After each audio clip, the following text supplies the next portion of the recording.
He used to think his name was the safest sound in the world. When his mother said it, everything felt right. It meant dinner was ready, or that she wanted him close, or that she was proud. His name, in her voice, was home. The first time she forgot it, he told himself it was nothing. They were sitting at the small kitchen table, the same one where he had done homework as a child. The afternoon light came through the window, soft and pale. She looked at him for a long moment, her eyebrows gently pulling together, her lips moving as if the word was right there, almost ready to come out. Then she smiled politely and said, "Can you help me with this?" He felt something drop inside his chest, but he smiled back. "Of course, Mom," he said, standing up quickly, pretending he hadn't noticed. He didn't correct her. He didn't ask. He didn't want to scare her, and he didn't want to scare himself. After that day, it happened more often. Sometimes she called him by his father's name, a man who had been gone for years. Sometimes she called him dear or young man, like a stranger. And sometimes, she just looked at him with that same searching expression, as if he were a puzzle missing one final piece. He moved back into her house quietly. No big announcement. Just one suitcase, placed gently in the corner of his old room. The walls were still the same faded blue. The small crack in the ceiling was still there. Time had passed everywhere else, but this room seemed to be waiting for him. Caring for her became part of his days. He learned which food she liked now, because her tastes had changed.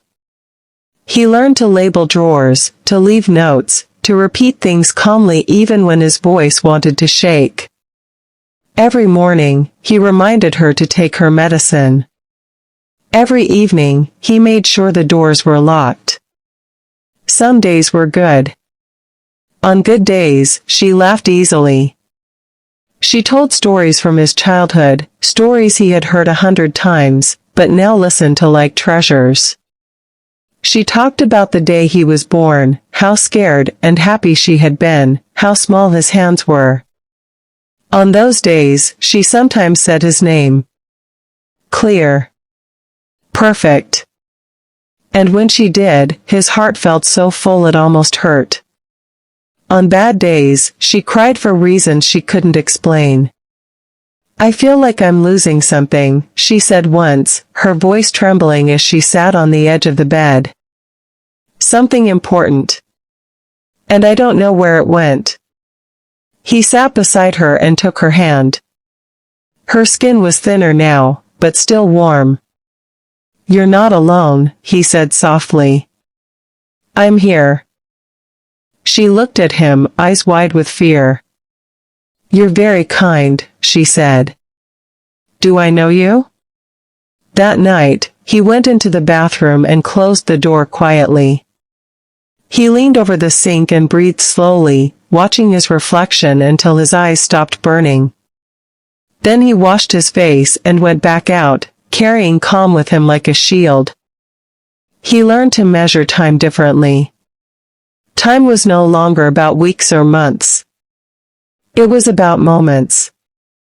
A shared cup of tea. A smile.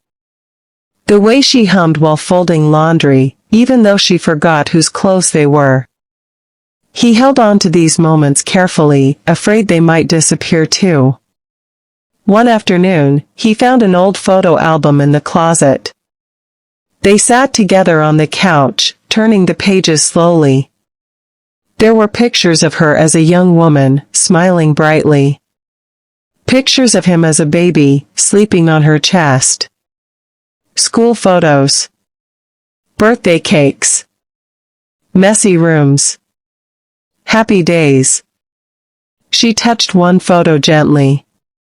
"He looks like a good boy," she said. "That's me," he replied, his voice steady. She looked surprised, then studied his face closely. Her eyes softened. "You have his eyes," she said. I remember those eyes. It wasn't his name, but it was close enough. As her world grew smaller, his grew quieter. Friends called less often. Invitations stopped. But he didn't feel lonely the way he expected. His days were full of care, and love, and grief, all mixed together. Heavy, but meaningful. One evening, as the sun was setting, she reached for his hand suddenly. Her grip was tight, urgent. "I don't want to forget you," she said, tears filling her eyes. "Please don't let me forget you." His throat closed, but he smiled. "Even if you do," he said gently, "I'll remember enough for both of us." She rested her head on his shoulder, trusting him without knowing why. And he stayed very still, afraid to break the moment. Near the end, she spoke less. Her words came slowly, like they had a long way to travel. One night, as he sat beside her bed, she opened her eyes and looked at him clearly, truly, for the first time in weeks. She smiled. She said his name. Just once. It was soft, and weak, but perfect. Tears fell onto the blanket as he held her hand and answered, "Yes, Mom. I'm here." And in that moment, he understood something deeply. Names can fade. Memories can slip away. But love stays. It stays in actions, in patience, in showing up every day. It stays in the son who remains, even when the mother can no longer remember why he matters. Because even when she forgot his name, she never stopped being his mother.